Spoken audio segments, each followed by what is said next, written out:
तू सच्चा, तेरा नाम सच्चा, एक तू सच्चा, तेरा नाम सच्चा, एक तू सच्चा, तेरा नाम सच्चा, एक तू सच्चा, तेरा नाम सच्चा।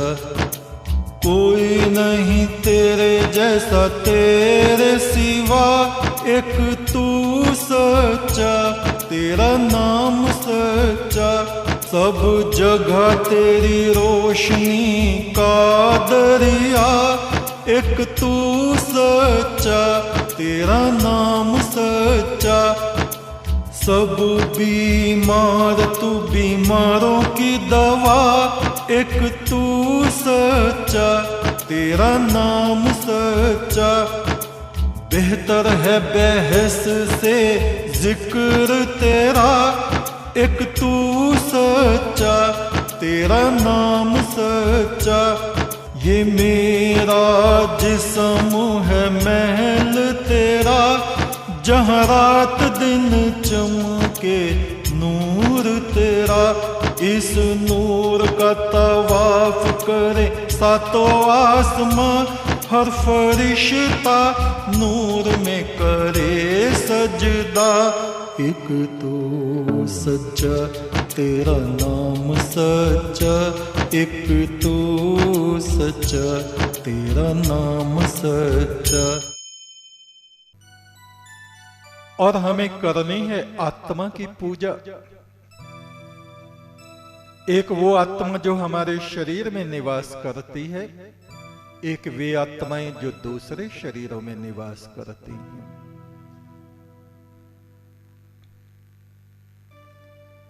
दूसरे शरीरों में निवास करने वाली आत्माओं को भी हम उस परम ब्रह्म की ज्योति समझें। उनकी कैसे अर्चना करें, कैसे पूजन करें? मीठे शब्दों के द्वारा, सत्कार के द्वारा, अपने अभिमान को समाप्त करके विनम्रता के द्वारा, सुंदर व्यवहार के द्वारा, सत्य, कोमल, शांत वचनों के द्वारा, उत्तम विचारों के द्वारा, उत्तम व्यवहार के द्वारा, सुंदर व्यवहार के द्वारा हम हर एक शरीर में रहने वाली आत्मा का सत्कार करें, पूजन करें।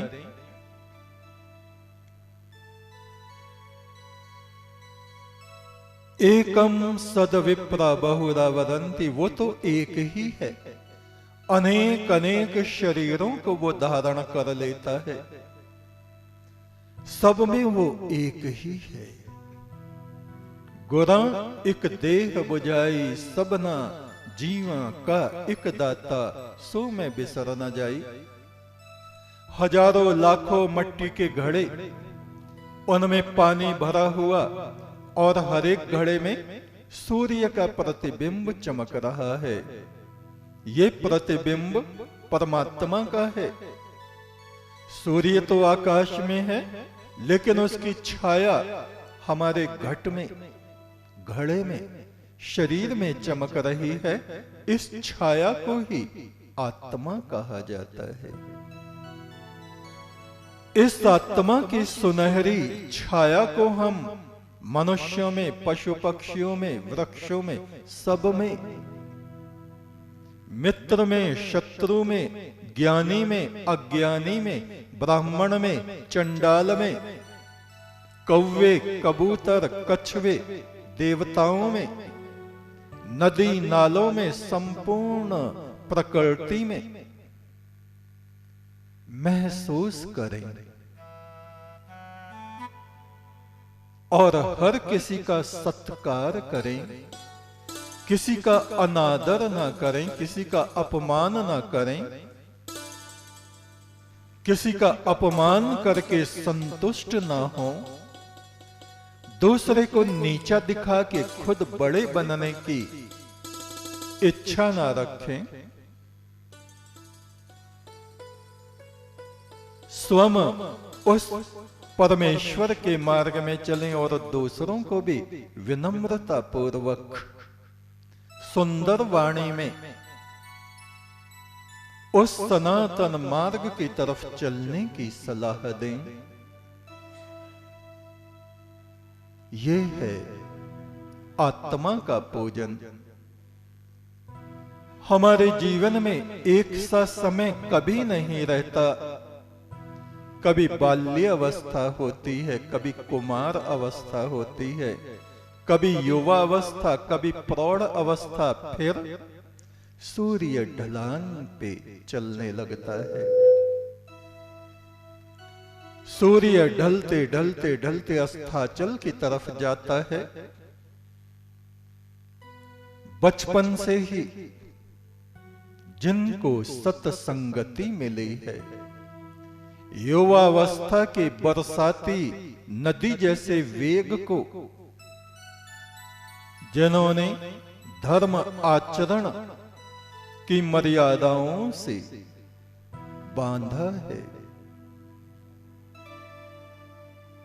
वृद्धावस्था में उनको कष्ट नहीं होता, मानसिक क्लेश नहीं होता। उनका मन, उनका चिंतन सदा उस परम ब्रह्म में लगा रहता है। वे सदा उस परम ब्रह्म का अनुसरण करते रहते हैं। उसी का ध्यान, उसी का जिक्र, उसी का नाम, अच्छे में बुरे में सब में उसी प्रभु का दर्शन वे करते रहते हैं। सुख भी आते हैं, दुख भी आते हैं, जीवन में अच्छा और बुरा वक्त भी आता है, संकट काल भी आते हैं। जीवन के रास्तों पर स्वर्ग के फूल बिछे हुए नहीं हैं, किंतु हमारा चिंतन जब पवित्र हो जाता है तो बेशक उस ब्रह्म मार्ग में, परमात्मा के मार्ग में फूलों की सुगंध हमें दिन रात महसूस होती रहती है। हमारी आत्मा गदगद होती रहती है, आनंदित होती रहती है।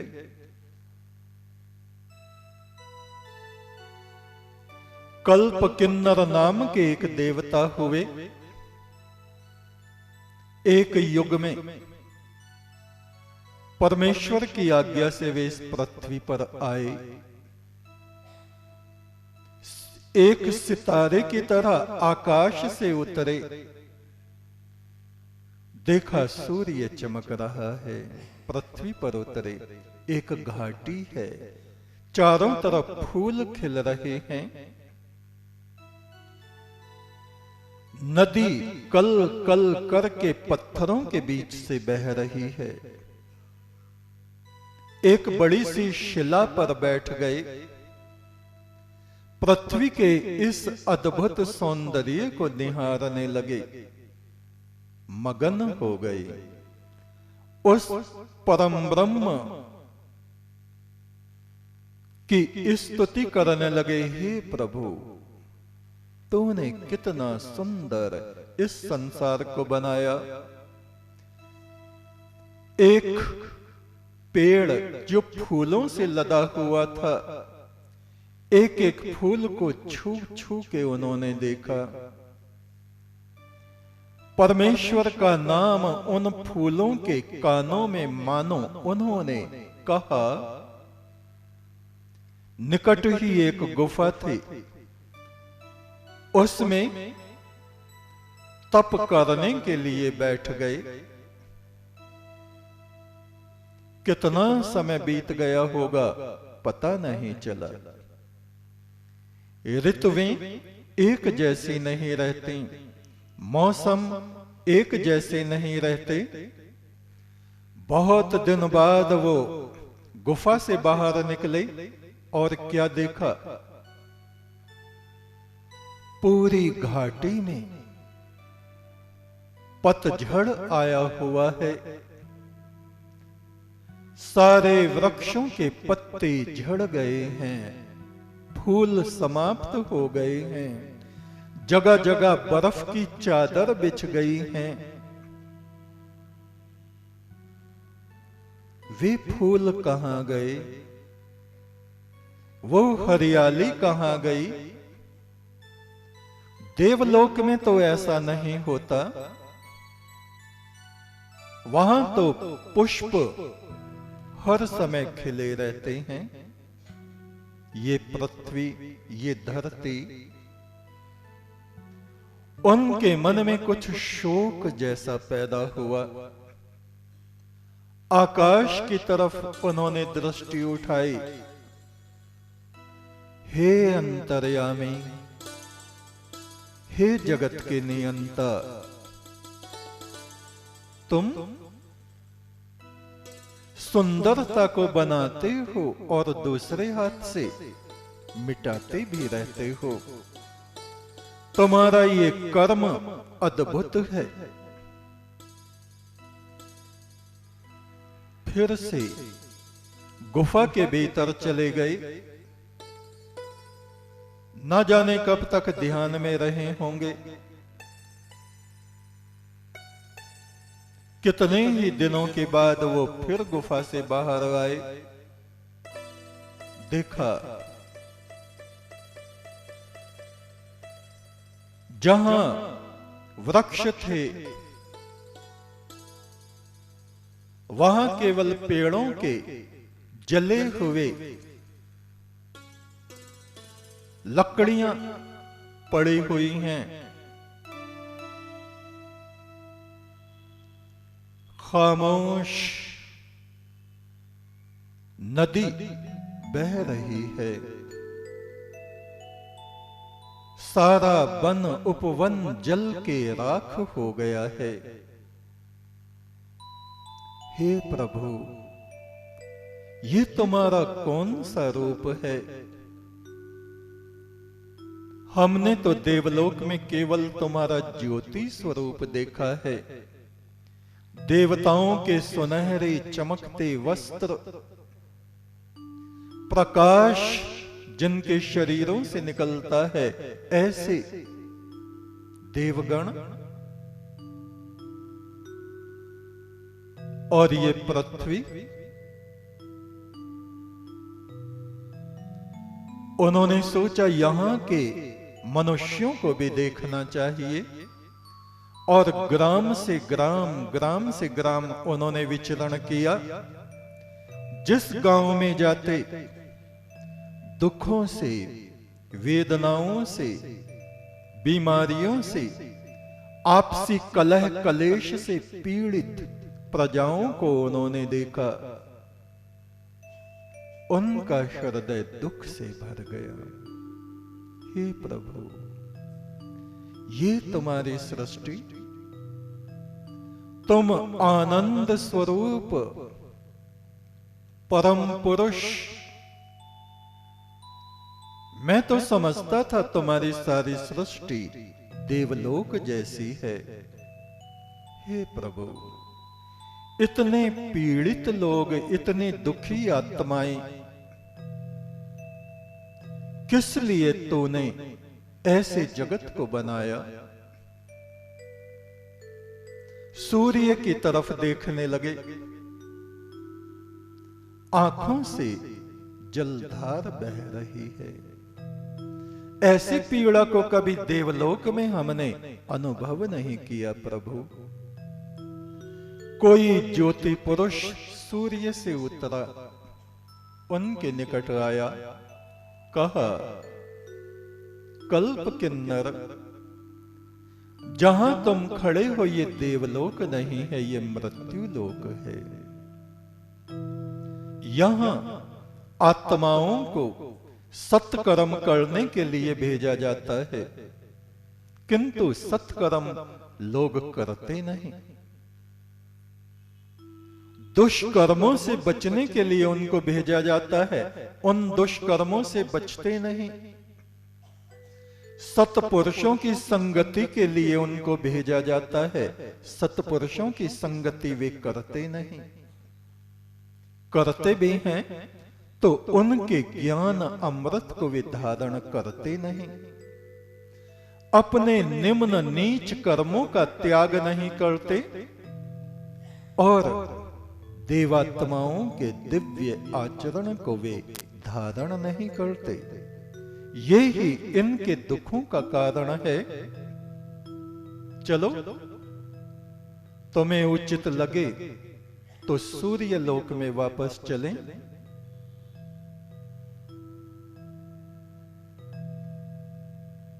कल्प किन्नर ने कहा, मैं आऊंगा, लेकिन क्या? कोशिश करके देखता हूं कुछ आत्माएं इस संताप से बच जाएं। सूर्य से उतरे हुए उस ज्योति पुरुष के हृदय में करुणा का संचार हुआ। कहा, कल्प किन्नर, कुछ वृक्ष ऐसे हैं जो देवलोक में उगते हैं, वे पृथ्वी पे नहीं उगते। तुम यहां कितने ही बीज बोना, वे कल्पतरो इन पत्थरों में, इस मिट्टी में पैदा होने वाले नहीं। कल्प किन्नर ने कहा, मैं छोटे छोटे पौधे लगाऊंगा, कोशिश करूंगा, कुछ दिन बाद देवलोक में आऊंगा, तुम जाओ। एक बार हिंडन नदी के किनारे हम लोग गए। किसी ग्राम में, बहुत समय पहले की बात है, हम रुके हुए थे। वहां पर हमारे एक साथी थे। हमने उनको कहा, यहां आसपास कुछ ऐतिहासिक स्थल हो तो बताइए। उन्होंने कहा, हां है। यहां से कुछ दूर प्राचीन एक आश्रम है, वाल्मीकि ऋषि का आश्रम। हमने कहा, वहां का क्या इतिहास है? उन्होंने बताया, कहते हैं कि लव और कुश सीता के तो एक ही पुत्र था और ऋषि वाल्मीकि को भ्रम हुआ कि वो पुत्र कहां गया। उन्होंने घास का पूला बनाया और अपने योग ध्यान से एक दूसरा पुत्र बना दिया, कुश। वो ये स्थान है। हमने कहा, चलो, हमको वहां चलना है। अगले दिन हम लोग वहां गए।